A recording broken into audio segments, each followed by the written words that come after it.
দেশৰ ৰাজনীতিত মুছলমানসকল উপেক্ষিত কিয়? ৰাজনৈতিক বৈষম্যৰ বলি হৈছে ভাৰতীয় মুছলমান। মুছলমানৰ বিৰুদ্ধে চলিছে ভয়ংকৰ ষড়যন্ত্ৰ।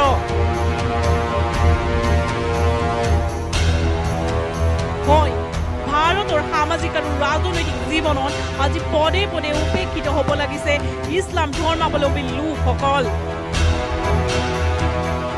ধৰ্মীয় উপাসনাৰ পথ অন্য হোৱাৰ বাবে উপেক্ষিত নেকি তেওঁলোক?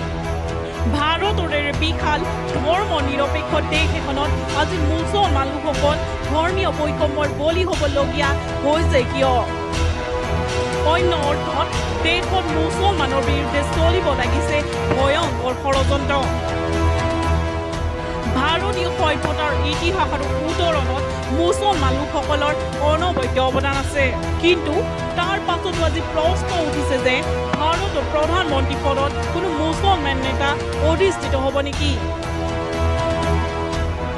এগৰাকী মুছলমান নেতা দেশৰ প্ৰধানমন্ত্ৰী হ'ব নোৱাৰে কিয়? এয়া আজি ধৰ্ম নিৰপেক্ষ ভাৰতবৰ্ষৰ প্ৰকৃত স্বৰূপ। একেদৰে অসমৰ ক্ষেত্ৰতো মুছলমান লোকসকল বঞ্চিত আৰু উপেক্ষিত হৈছে। বিশেষকৈ ৰাজনৈতিক ক্ষেত্ৰত অধিক প্ৰকট হৈছে এই বৈষম্য। কিন্তু কিয়? মুছলমান নেতাই শীৰ্ষ পদবী নাপায় কিয়?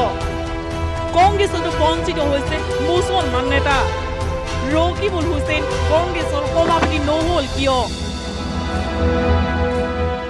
একেদৰে অসমৰ ৰাজনীতিটো ধৰ্মীয় বৈষম্যৰ বলি হৈছে দক্ষ মুছলমান নেতা। বিজেপিৰ ৰাজনৈতিক আগ্ৰাসনত বিধ্বস্ত হৈছে বিৰোধী শিবিৰ। নিশগতীয়া হৈছে ধৰ্ম নিৰপেক্ষ শক্তি।